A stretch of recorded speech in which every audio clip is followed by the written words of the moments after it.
Et us tout le monde, c'est Ansei, j'espère que vous allez bien. On se retrouve aujourd'hui pour parler ensemble du premier chapitre de Boruto. Si comme moi vous êtes fan de Naruto, vous avez certainement dû voir ce premier chapitre qui est paru la semaine dernière, si je dis pas de bêtises.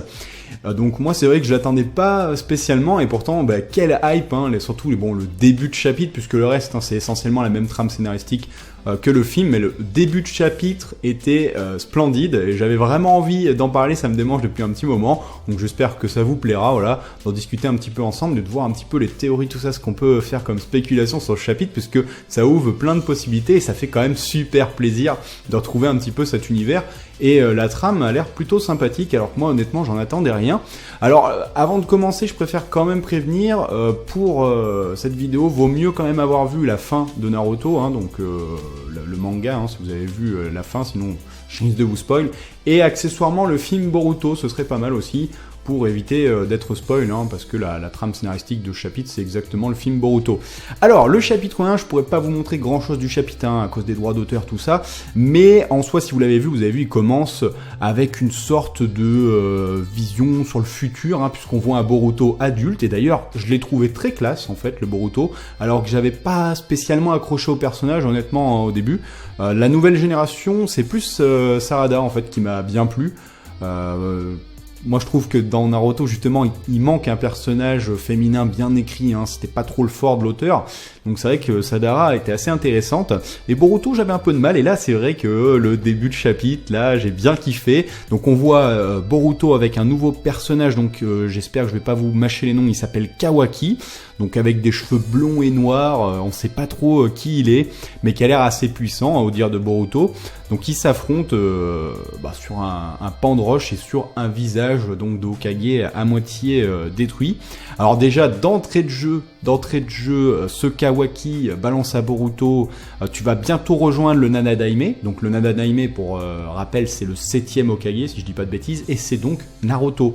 Donc il sous-entendrait que Naruto est mort, et que Boruto va le rejoindre. Donc Boruto, il a l'air d'avoir un peu l'âge de Naruto dans Shippuden, ça a l'air d'être un adolescent, il doit avoir peut-être 16-17 ans là. Donc on sait pas trop quand, comment, mais voilà, Naruto serait mort. En toute franchise, j'ai un petit peu de mal à y croire. Après, pourquoi pas, même à l'écran, tout ça, ça pourrait donner quelque chose d'assez stylé de voir la mort de Naruto. Je pense que c'est quelque chose qui nous marquerait, puisque c'est un héros quand même qu'on a suivi depuis tout petit, il a grandi, etc. Donc on grandit avec lui et tout, donc ça peut être marquant, ça peut être touchant. C'est pas mal déjà de nous faire penser à sa mort. Honnêtement, moi je vois plus quand même une pirouette scénaristique, dans le sens que voilà, on nous fait penser à sa possible mort, et il va peut-être réapparaître, etc. C'est un peu trop tôt pour se dire vraiment qu'il est mort. Mais c'est ce que ça sous-entend. Mais ce qui est vraiment assez fou, c'est à partir de la 2e page, donc où on nous dit que l'ère Shinobi c'est fini, on a une vue de Konoha complètement ravagée. On voit tous les visages de Kage, ils sont tous complètement démolis, donc ça fait un peu de peine de voir ça. Et le truc qui est un petit peu marquant, on dirait en fait dans la roche, comme s'il y avait des traces de griffures un petit peu. Donc je me demande, est-ce qu'il n'y a pas eu quelque chose avec Kyuubi ? Est-ce que ce Kawaki fait pas partie, peut-être, je pense pas que ce soit le méchant, il fait peut-être partie d'une organisation. Et donc ils sont venus peut-être capturer Kyuubi. Est-ce que c'est encore avec les bijoux, tout ça, ou quelque chose de plus grand, comme si ça avait été griffé, ces visages d'Hokage, donc une patte assez gigantesque. Alors je sais même pas si la patte de Kyuubi en fait sera assez grande, peut-être quelque chose de plus grand. Enfin voilà, une attaque de Konoha complètement ravagée, donc Naruto ne semble pas avoir pu protéger Konoha, donc on a quand même un niveau de puissance assez démentiel, parce que quand on voit ce qu'est capable de faire Naruto, Sasuke maintenant, c'est limite des dieux les mecs, donc c'est vrai que si la ville a été ravagée, on peut se dire que la menace est assez grande. Et alors ce personnage aussi de Kawaki, il a un design assez intéressant quand même, Donc les cheveux noirs, blonds, les yeux bleus. Donc actuellement, c'est vrai que dans le manga, des blonds aux yeux bleus, c'est la famille Namizake finalement, quoi. Et une famille qu'on sait rien finalement, parce que sur Minato, ça c'est un truc que j'aurais aimé voir dans le manga, j'aurais adoré quelque chose sur le passé de Minato. On voit quelques brides quand il rencontre sa femme, etc. Mais on sait rien en fait du clan Namizake et tout. Alors est-ce que ça va éclaircir ça ? Parce que c'est vrai que Naruto c'est un univers, c'est aussi pour ça que j'aimais bien Naruto, qui vraiment expliquaient tout, hein, quasiment, hein, de cet univers. Ils allaient vraiment expliquer plein de choses, même du personnage le plus secondaire, hein, genre Kabuto, il y a toute une histoire derrière. Bon, le reproche qu'on pourrait faire à l'œuvre en général de Naruto, hein, c'est souvent ce qui est reproché, c'est un petit peu vrai, c'est vrai que chaque personnage de Naruto, au fond, chacun a son histoire, mais c'est toujours un peu les mêmes points, quoi, la solitude, etc. Enfin, c'est un peu toujours, on retrouve un peu toujours les mêmes idées, et là, c'est vrai que Boruto, ce qu'il amène, il y a une évolution que j'aime bien là, dans le sens que bon ben voilà, l'ère des shinobi c'est fini, hein, on part sur quelque chose de nouveau, et pourtant ben on voit un Boruto qui finalement porte pas vraiment le système shinobi, hein, dans son cœur. On le voit au début du manga, surtout de Boruto, hein, pour ceux qui l'ont vu. Donc là c'est un peu ce que traite le chapitre en général, c'est-à-dire que bon ben son père il est absent, parce qu'il est Hokage, donc lui il le vit très mal parce qu'il il est tout seul au final, donc il a une famille mais finalement il peut pas profiter de son père, donc il le vit mal, donc ça, bon, c'est quelque chose que je trouve bien, et en même temps ça me gêne quelque part que Naruto soit comme ça, vous voyez, parce que au final, bon, il est pris par son poste d'Hokage qu'il voulait tellement, mais je me dis en fait, le gars, il a vécu tout le temps tout seul, il a été peiné de pas avoir de famille, et ça fait bizarre de se dire que finalement c'est un mauvais père de famille et qu'il s'occupe pas de sa famille alors qu'il a pas eu la chance d'en avoir une, alors qu'on aurait dit qu'il mettait toujours ça en avant, donc ça fait quelque chose de bizarre, mais il considère que c'est tout le village, sa famille, parce qu'il est Hokage, donc c'est tout un truc, en fait, il veut tellement bien faire qu'il fait mal pour sa famille, quoi, donc c'est particulier comme récit, mais du coup ça donne finalement un personnage assez intéressant, le Boruto, qui finalement a l'air de pas être trop pour le système shinobi, et puis là, un retournement un petit peu de situation, dans cette situation-là, il dit malgré tout, je suis et je reste un shinobi, et puis il remet son bandeau, et donc là, c'est la dernière page, et c'est un peu le truc de fou, hein, puisque il a une balafre sur l'œil, et là il ouvre son œil, et donc on se rend compte qu'il a le Byakugan, il active le Byakugan, et donc voilà, il dit qu'il reste un ninja, et le fight va commencer. Donc après tout le reste du chapitre, c'est tout simplement le film Boruto, donc sur déjà toutes ces premières impressions, j'aime bien l'idée en fait, un peu genre c'est les derniers ninjas, tout ça. Je pense que pour faire rebondir un peu le scénario, ça peut être quelque chose de très intéressant, parce qu'honnêtement, moi j'en attendais pas grand chose de Boruto, parce que Naruto quand même a raconté, développé une intrigue assez grande. Alors on aime ou on n'aime pas la fin, hein. C'est vrai que bon voilà, moi l'arc Kaguya je l'ai pas trop kiffé, mais bon ça c'est autre chose, c'est un autre débat. Mais je veux dire, on avait fait un peu le tour quand même, hein. Après il restait des petits trucs à raconter par-ci par-là. Mais bon, voilà, la fin, c'était un bel happy end, quoi. C'était beaucoup de fanservice sur la fin, c'était un bel happy end. Et je me disais, putain, pour faire rebondir ce truc-là, là, c'est pas mal, voilà, le monde shinobi détruit, machin, ça peut être sympa. On peut avoir une intrigue intéressante. Donc ça, moi, ce que j'ai hâte de voir, c'est comment on en est arrivé là. Et surtout, en fait, ce que je me pose comme question, alors, par rapport à Boruto, voilà, quand on voit son bandana, donc on voit le symbole de Konoha rayé. Alors, il y a plusieurs spéculations que je me suis faites, hein. C'est pour ça que je voulais faire une vidéo, parce que quand j'ai vu ça, j'avais plein de questions. Moi, c'est vrai que quand je regarde une œuvre, j'adore en fait essayer de chercher un peu la suite de l'intrigue et puis me poser des questions, c'est ce que je kiffe. Et du coup, j'avais absolument envie d'en parler. Voilà, qu'est-ce que vous en avez pensé de ce truc? Et le bandeau, déjà, pour commencer, ce punaise de bandeau là, quand il le met, qu'il est rayé.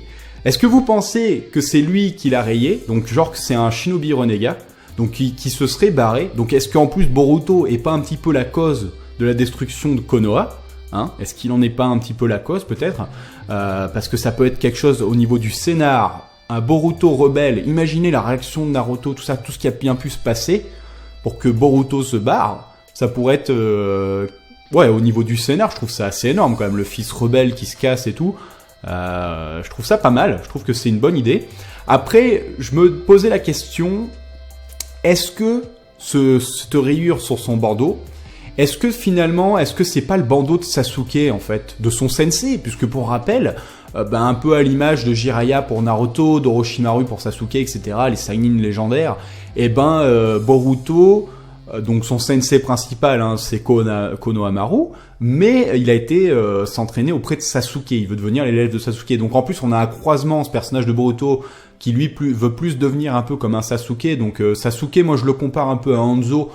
Ça fait bizarre de parler de ça, mais c'est un peu un Hokage, voilà, un Hokage de l'ombre, mais bon, enfin déjà le Hokage c'est l'ombre du village, donc c'est un peu particulier de dire ça, mais vous avez le Hokage qui brille, machin et tout ça, et puis vous avez celui-ci plutôt qui fait les sales besognes et tout, et donc Sasuke c'était un peu ça, sauf que lui il était pas pourri comme Danzo, là il partait plus en exploration, machin, il a plus envie de partir là-dessus lui.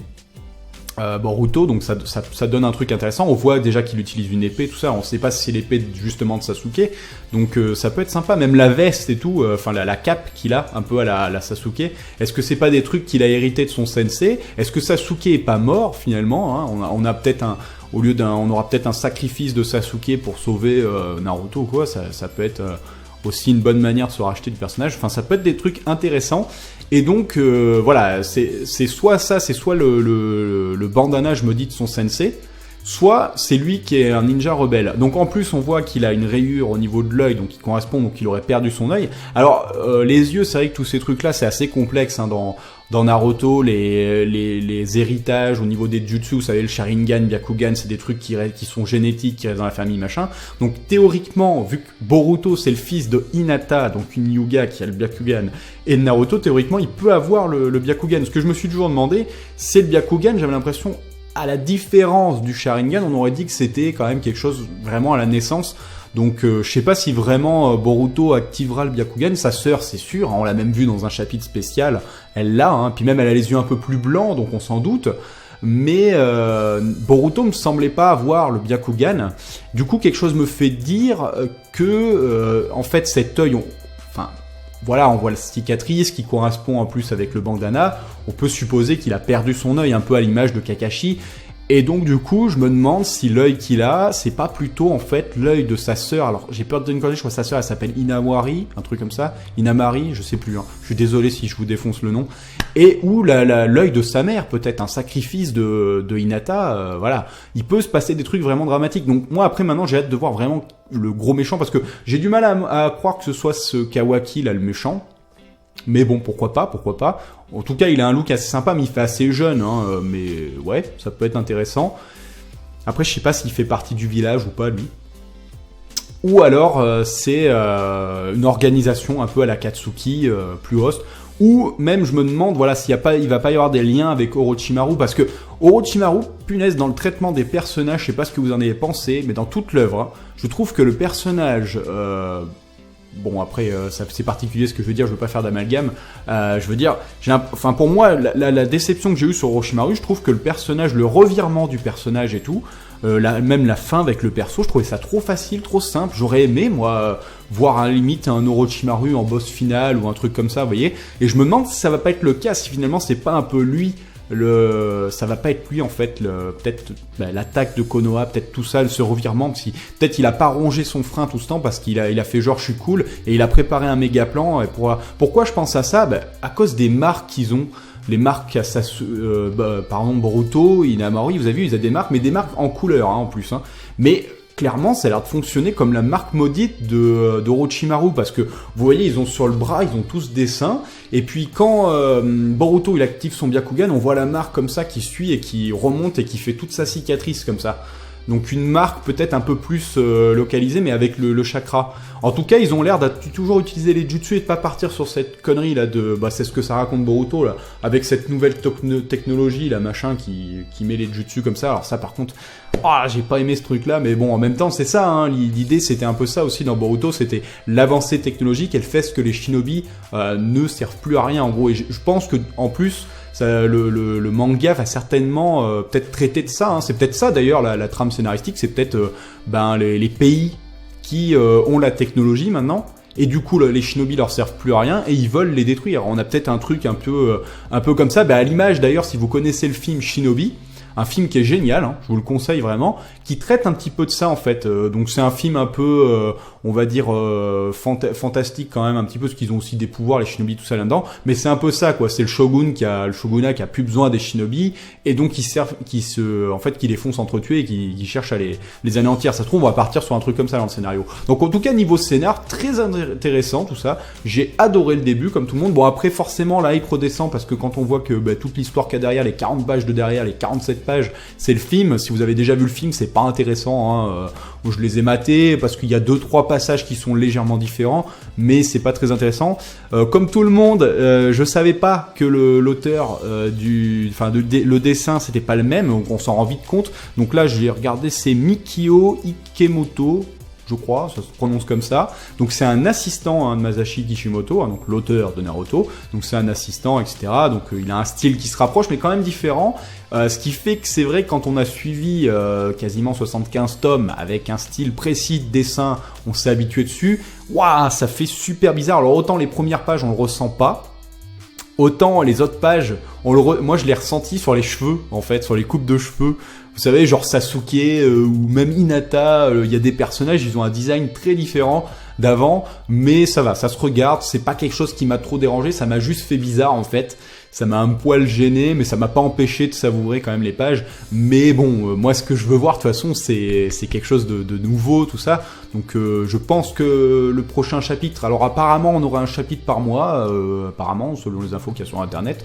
Donc je suppose que le prochain chapitre aura certainement un chapitre encore de 50 pages et qui va aller jusqu'à la fin du film Boruto. C'est après que ça va être super intéressant, hein, où on pourra... Alors je me demande d'où ça va partir. Est-ce que ça va partir directement d'un Naruto adolescent, d'un Boruto, punaise, je me plante, hein. Ça se rapproche tellement, d'un Boruto adolescent, ou est-ce qu'on va repartir avec le Boruto enfant et qu'on va vraiment suivre? Est-ce que ça va être quelque chose de long ce manga ou pas? Je pense pas, je pense que ça va être quand même un manga peut-être plus court. Je sais pas vraiment qu'est-ce qu'ils ont prévu de faire en fait. Ça c'est vrai que j'ai absolument rien vu là-dessus. Si c'est un manga qui va durer dans le temps ou quelque chose de plus court. Vraiment sur Boruto, je sais pas. En tout cas, voilà, déjà il y a beaucoup de trucs qui sont lancés, beaucoup d'idées, c'est intéressant, ça donne envie de voir la suite. Et ça faisait un petit moment que j'avais pas eu cette hype en regardant du Naruto, même si là c'est Boruto, mais ça fait plaisir, ça fait plaisir. Donc j'ai hâte de voir ça. Et ben maintenant j'ai hâte de voir vous ce que vous en pensez, hein, un petit peu vos théories, tout ça. Qu'est-ce que vous pensez donc de cette rayure sur le bandana de Boruto? Est-ce que c'est un renégat? Est-ce que c'est le truc de son sensei? Est-ce que vous pensez pareil la marque? Est-ce que c'est un lien avec Orochimaru? Moi je pense que oui, hein, ça ressemble un peu à la marque maudite, mais en plus contrôlé, vous voyez. Enfin du moins il a l'air de pouvoir la contrôler. Pareil le Byakugan, vous pensez que c'est lui qui l'a éveillé? Moi je pense plus quand même que ça vient de sa sœur ou de sa mère. Pareil, et puis bon, moi j'ai hâte de voir qu'est-ce qu'il en est des personnages de Sarada, de comment il s'appelle, c'est Mitsuki, je crois, Mitsuki, hein, leur compagnon. Donc maintenant on le sait, hein, c'est entre guillemets l'enfant d'Orochimaru. Pareil, lui, il y a eu un chapitre spécial où on voyait un peu comment ils étaient sélectionnés avec les clones, machin et tout. Et on voit qu'il a les pouvoirs un peu à la Kabuto, il a l'espèce de pouvoir de hermite mais mal contrôlé avec les trucs de serpent, donc il est puissant quand même. Donc un personnage intéressant encore une fois. Donc voilà, un petit peu qu'est-ce qui va en être de tout ça, hein, c'est assez intéressant tout ça. Donc voilà, n'hésitez pas, hein, comme d'habitude, à me faire part de votre avis dans les commentaires. Sur ce, je vous souhaite un excellent animé, un excellent manga, et je vous dis à la prochaine. Tchuss!